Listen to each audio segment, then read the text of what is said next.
Hello dear friends, once again welcome back to my channel Scientific Phenomenal Facts। आज का मेरा topic है कि कैसे गैल्वेनोमीटर को एमीटर में कन्वर्ट किया जाए और कैसे गैल्वेनोमीटर को वोल्टमीटर में कन्वर्ट किया जाए।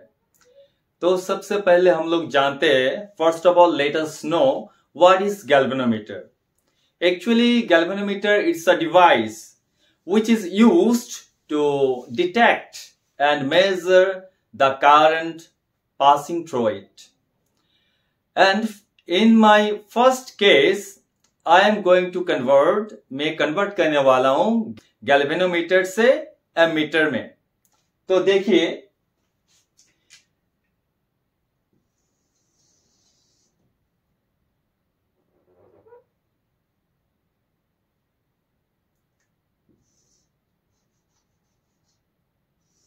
ये मैं गैल्वेनोमीटर बना चुका हूं। ये मैग्नेटिक नीडल है, जो गैल्वेनोमीटर का नीडल है। तो इसमें गैल्वेनोमीटर को कैसे एमीटर में कन्वर्ट किया जाए। ये कोई ऐसा नहीं है कि आलू को टमाटर में कन्वर्ट करना या टमाटर को आलू में कन्वर्ट करना, वैसा कुछ नहीं है। इसमें हम लोग कुछ एक्स्ट्रा अरेंजमेंट करेंगे, जिस वजह से by virtue of which we can easily determine the magnitude of current. The purpose of ammeter is to measure the current flows through it. So let us see. Here galvanometer का जो current को पास करवाने का capacity होता है वो बहुत ही कम होता है, क्योंकि ये बहुत ही लो रेजिस्टेंस होता है। तो अगर मान लीजिए मैं इस गैल्वेनोमीटर में से जरा हाई करंट पास करवाता हूं, तो क्या होगा इस गैल्वेनोमीटर में। देखिए, मान लीजिए कि इस गैल्वेनोमीटर का जो कैपेसिटी है यह है, जो हम लोग बोलते हैं कैपेसिटी, मतलब इसका फुल डिफ्लेक्शन कैपेसिटी, जो इसका फिक्स्ड होता है, ये हम लोग पकड़ लेते हैं 10 मिली एम्पेयर। तो 10 मिली एम्पेयर का करंट तक ये हम लोगों को अपना डिफ्लेक्शन दिखाएगा, शो करेगा। अगर कम करंट हम लोग इधर में पास किए इस गैल्वेनोमीटर से होते हुए, तो क्या होगा, कम करंट, मान लीजिए इस 10 मिली एम्पेयर का नीचे में अगर करंट हुआ, तो गैल्वेनोमीटर का डिफ्लेक्शन वो रिवर्स में आएगा, कम होगा। और जब 10 मिली एम्पेयर से ज्यादा होगा तो ये कॉइल बर्न अप हो जाएगा, टूट जाएगा, it will break. So what initiative और what arrangement we have to do in order to allow the high current flow through this galvanometer, so that we can able to measure the amount of current flows through the given circuit. So for that, उसीलिए अगर हम लोग मान लीजिए इधर में 50 मिली ampere का current pass करवाते हैं, तो क्या होगा, इसमें हमें एक अरेंजमेंट करना पड़ेगा। इसमें से और एक लो रेजिस्टेंस को लेना पड़ेगा। तो ये कैसे हो सकता है, अगर हम लोग एक लो रेजिस्टेंस इधर में ले लेते हैं, तो इसमें करंट इसमें से भी फ्लो करेगा, इसमें से भी फ्लो करेगा, लेकिन इसका जो कैपेसिटी है इस गैल्वेनोमीटर का, उसका कैपेसिटी से का बियॉन्ड में नहीं जाएगा, उसका कैपेसिटी के दायरे में रहेगा। बाकी जो करंट है वो इस रेजिस्टेंस से होते हुए पास कर जाएगा। तो इस रेजिस्टेंस का नाम हम लोग देते हैं एस, जो शंट बोलते हैं, शंट। इसको हम लोग शंटिंग पाथ भी बोलते हैं। क्यों ये शंट होता है? शंट वो एक रेजिस्टेंस है जो हम लोग यूज करते हैं बाकी और अप्लायंसेस को डैमेज से बचाने के लिए।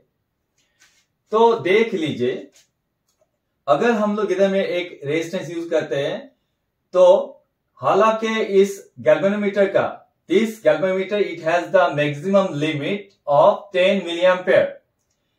Beyond this, it will not allow. And through this another alternative path, we can consider this one another alternative path. It will also, current will also flow through this path, so that the galvanometer, it will indicate the amount of current flows through the given circuit. हमें पता चलेगा. तो मान लीजिए इधर में हम लोग 50 एम्पेयर का करंट पास कर चुके हैं. तो इस गैल्वेनोमीटर में से मान लीजिए 10 मिली एम्पेयर करंट फ्लो होता है. तो इस बाकी जो इस रेजिस्टेंस है, जो शंट है, इसमें से बाकी फ्लो करेगा 40 मिली एम्पेयर. क्यों 40 मिली एम्पेयर होगा?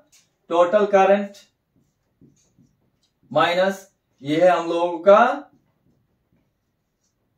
Maximum deflection of current by the galvanometer. Okay no? So 50 minus 10, it's 40. We got this one. And the current which flows through this shunt, it will be denoted by IS. तो इस हिसाब से होता है ये माजरा. तो मान लीजिए ये एक रेशियो का हेल्प लेकर हम लोग निकल सकते हैं कि कितना अमाउंट ऑफ करंट फ्लो कर रहा है. ये हम लोग रेशियो को निकालते हैं. जब हम लोग गैल्वेनोमीटर को एमीटर में कन्वर्ट करते हैं तो हम लोग उसका रेशियो का मदद लेके हम लोग करंट को निकल सकते हैं, करंट का मैग्नीट्यूड, उसका वैल्यू. तो इधर ओम्स लॉ का हिसाब से हमें मिलता है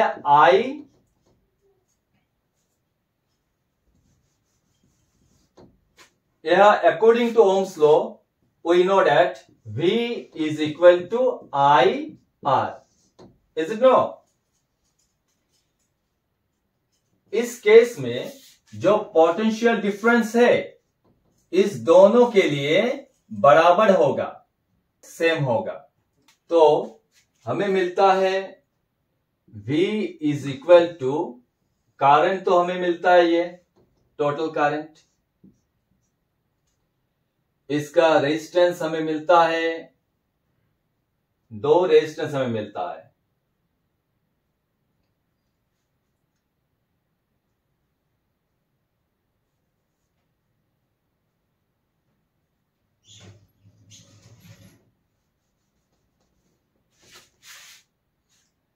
यह करंट इस रेजिस्टेंस में से, गैल्वेनोमीटर में से और इस शंट में से पास कर रहा है, फ्लो कर रहा है. तो इस गैल्वेनोमीटर का केस में होगा, जो गैल्वेनोमीटर रेजिस्टेंस है इनटू IG करंट फ्लो कर रहा है, इस resistance into current. V is equal to RI. R ये है रेजिस्टेंस जो गैल्वेनोमीटर है, और जो करंट है IG जो गैल्वेनोमीटर का कॉइल से होते हुए, रेजिस्टेंस से होते हुए पास हो रहा है, अपना सर्किट को फुलफिल कर रहा है. और ये पोटेंशियल डिफरेंस ये जब शंट में से पास होगा तो क्या होगा? ये रेजिस्टेंस हमारा शंट, उसके बाद जो करंट इसमें से पास कर रहा है वो है I माइनस IG. तो I माइनस IG का जगह में हम लोग IS भी लिख सकते हैं. यही है इसका जो फैक्ट्स. तो इसका मदद से हम लोग अपना जो टर्म्स एंड कंडीशन है कि गैल्वेनोमीटर को कैसे एमीटर में कन्वर्ट किया जाए, वो हम लोग फुलफिल कर सकते हैं. तो V पोटेंशियल डिफरेंस दोनों के लिए ही सेम है. तो इसमें हम लोग IG is equal to SIS लिख सकते हैं. तो इस इक्वेशन का मदद से हम लोग जो मैक्सिमम डिफ्लेक्शन होता है गैल्वेनोमीटर का, इसका वैल्यू भी निकल सकते हैं SIS by this G will come down. Similarly, here if we want to find out any of the result, we can easily find out. तो ये हम लोग किस हिसाब से समझ सकते हैं? मान लीजिए इधर में 50 आदमी मौजूद है। ये लोग पिकनिक पार्टी मनाने के लिए जा रहा है, ये पिकनिक पार्टी। तो ये एक नदी है, नदी में ये एक बोट है। इस बोट का कैपेसिटी होता है सिर्फ 10 आदमी को लेना। मान लीजिए 10 पीपल, टू कैरी 10 पीपल। अगर 50 आदमी वो पार्टी में पार्टिसिपेट करने के लिए जा रहा है, तो इस नदी में से सिर्फ 10 ही आदमी जा सकता है, 10 से ज्यादा नहीं। तो उसके लिए उधर में और एक अगर अल्टरनेटिव रोड बनाया जाने से इस रोड में से बाकी कितना फ्लो करेगा एट द सेम टाइम? इसमें 10 गया, सो टोटल 50 माइनस 10। 50 आदमी से 10 आदमी को माइनस करने से हमें मिलता है 40। तो 40 पीपल इधर से पास होगा, क्योंकि ये लो रेजिस्टेंस है, इसका कैपेसिटी बहुत ही लो है करंट को रोकने का। तो ज्यादा से ज्यादा करंट इधर में से पास हो जाएगा। तो इस हिसाब से हम लोग निकल सकते हैं। इसका रेशियो क्या होगा? इधर IG का जो रेशियो है IS का तुलना में, ये होगा 10/40। तो ये हम लोगों को मिलता है 1/4। तो इस गैल्वेनोमीटर का जो करंट पास मैक्सिमम डिफ्लेक्शन होता है, इसका कैपेसिटी, इसका रेशियो जो है टोटल करंट का ऊपर बेस करके कितना होगा इसका रेशियो? 10/50। इसका परसेंटेज, इसका रेशियो होता है 1/5। और ये जो शंट है, शंट का रेशियो कितना होगा? शंट का जो करंट पास होता है उसका रेशियो टोटल करंट का ऊपर में 40/50। तो ये हमें मिलता है 4/5। तो इस हिसाब से अगर 10 आदमी अगर गैल्वेनोमीटर से जा रहा है, तो हमें पता चलेगा कि इधर में 40 आदमी शंट में से पार हो रहा है। और मान लीजिए अगर 10 के जगह में अगर 5 आदमी इधर से पास हो रहा है, तो क्या होगा? हमें क्या पता चलेगा शंट में से कितना पास हो रहा है? तो हम लोग इस रेशियो में बैठा देते हैं। मान लीजिए इसका और इसका रेशियो, शंट का और इसका। मान लीजिए इधर अगर 5 आदमी जा रहा है, ये ऐसा है 1/4 है कि नहीं? अगर 5 आदमी जा रहा है इस गैल्वेनोमीटर में से, तो शंट में से कितना जाएगा? 5/20 पीपल इधर से पास होगा शंट में से। ये हमें एक आइडिया देता है गैल्वेनोमीटर, ये हमें एक आइडिया, एक्यूरेट आइडिया देता है। और एक चीज हमें ध्यान रखना है कि हमेशा जो शंट होता है ये गैल्वेनोमीटर का पैरेलली कनेक्ट होता है, वो सीरीज में नहीं होगा। In order to convert galvanometer into an ammeter, we need to connect other low resistance parallel to the galvanometer. ये हमें पैरेलल में कन्वर्ट करना है, तभी जाके ये बनेगा। अगर हम लोग ये सीरीज में कनेक्ट कर देते, अगर हम लोग इस शंट को, इस अनदर रेजिस्टेंस को गैल्वेनोमीटर का सीरीज में कनेक्ट करने से उसका जो करंट का फ्लो होता वो बराबर से चला जाता, एक ही पथ में चला जाता, तो वो नहीं बनता। इसका जो मेन मूल्य आधार है वो उसका रेशियो है, जिसका मदद से हम लोग इस करंट का मैग्नीट्यूड को निकल सकते हैं। तो हम लोग आते हैं अभी हमारा नेक्स्ट टॉपिक, जो है how galvanometer converted into voltmeter. What we need to arrange in order to convert galvanometer into voltmeter. Let us see. Here let you see, this one is a galvanometer. Now, in order to measure the potential difference across its ends, what should we do? हमें क्या करना है? हमें पता है कि जो galvanometer है इसका बहुत ही लो रेजिस्टेंस है, तो ज्यादा वोल्टेज ये सहन नहीं कर सकता है। इसका जो कॉइल है या रेजिस्टेंस है ये टूट जाएगा ज्यादा वोल्ट होने पर। तो मान लीजिए इसका कैपेसिटी है 10 मिली एम्पेयर का। अगर हम लोग 50 मिली एम्पेयर का करंट को पास करवाते हैं इस गैल्वेनोमीटर में से, तो इसका रेजिस्टेंस टूट जाएगा। तो इस रेजिस्टेंस को, इस गैल्वेनोमीटर को बचाने के लिए हमें क्या करना है? ये हम लोग गैल्वेनोमीटर को वोल्टमीटर में कन्वर्ट कर रहे हैं, तो हमें वोल्ट को मेजर कर सकते हैं। Voltmeter is a device which is used to measure the potential difference across its ends. तो हमें क्या करना होगा? इधर में और एक ज्यादा बड़ा हाई रेजिस्टेंस को कनेक्ट करना होगा सीरीज में। जब हम लोग गैल्वेनोमीटर को वोल्टमीटर में कन्वर्ट करना चाहेंगे, तब हमें और एक हाई रेजिस्टेंस, ये है होगा हाई रेजिस्टेंस, इससे ज्यादा हाई होगा ये। तो मान लीजिए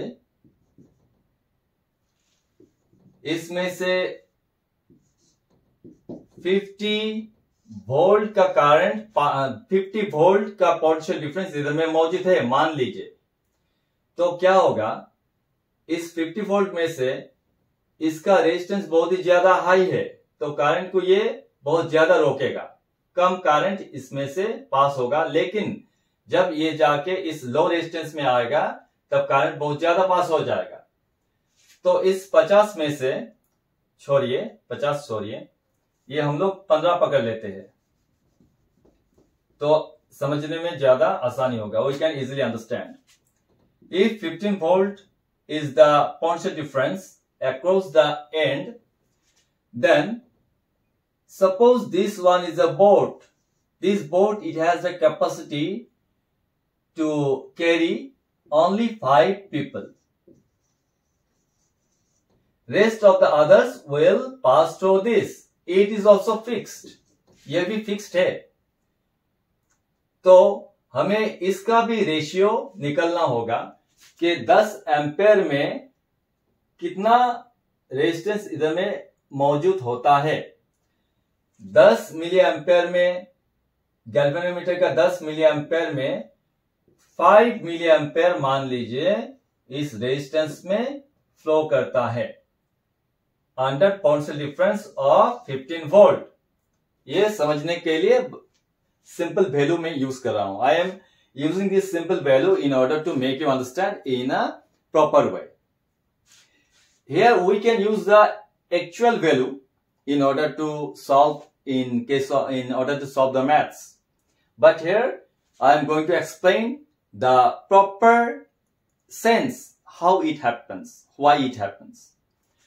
तो देखिए, इधर में से जो वोल्टेज है कम पास करेगा, लेकिन हालांकि जो गैल्वेनोमीटर का लो रेजिस्टेंस है, इधर में से करंट बहुत ज्यादा पास करेगा।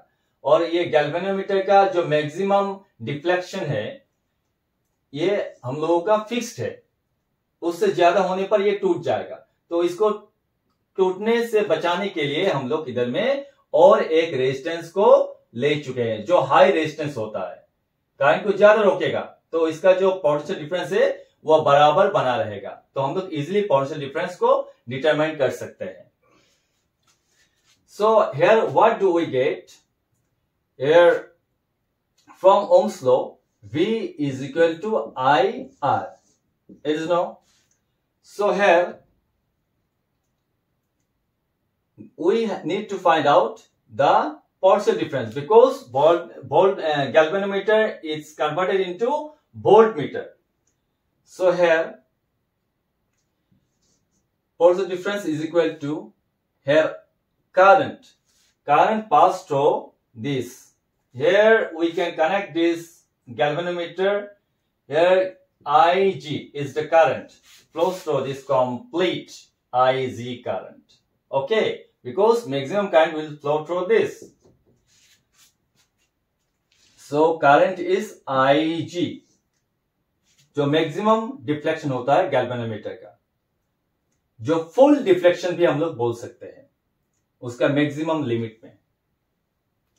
और इधर में दो रेजिस्टेंस बनता है, एक है गैल्वेनोमीटर का रेजिस्टेंस और दूसरा है ये R, G प्लस R।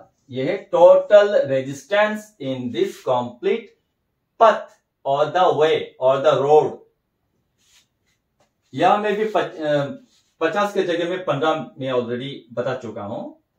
15 लोग अगर इधर से पार्टी के लिए चला जाएगा, पार्टी के लिए, तो इधर में 5 जा सकता है, तो 5 ही जाएगा। लेकिन इधर का कैपेसिटी 10 है, तो इधर में से 10 चला जाएगा। ऐसा माजरा है। इसका रेशियो के ऊपर बेस करके हम लोग पोटेंशियल डिफरेंस को निकल सकते हैं। हालांकि अगर ये पोटेंशियल डिफरेंस नहीं दिया होगा तो भी हम लोग इस रेशियो के ऊपर बेस करके ये पोटेंशियल डिफरेंस निकल सकते हैं। तो यही ना है how galvanometer converted into voltmeter. So now here you see, we can write like this way: Ig is equal to here V by G plus R. Is no? So this is our complete concept. ये जो मैं technique इधर में apply कर चुका हूं कि इस पथ में से Ig amount of current flow कर रहा है, तो Ig करंट हमारा फिक्स्ड है। उसके बाद इस दो रेजिस्टेंस का सम मिला के हमें मिलता है पोटेंशियल डिफरेंस इस पूरा कंप्लीट सर्किट का। Hope you understood, and if you enjoyed, please keep watching my channel, Scientific Phenomenal Facts. Thank you.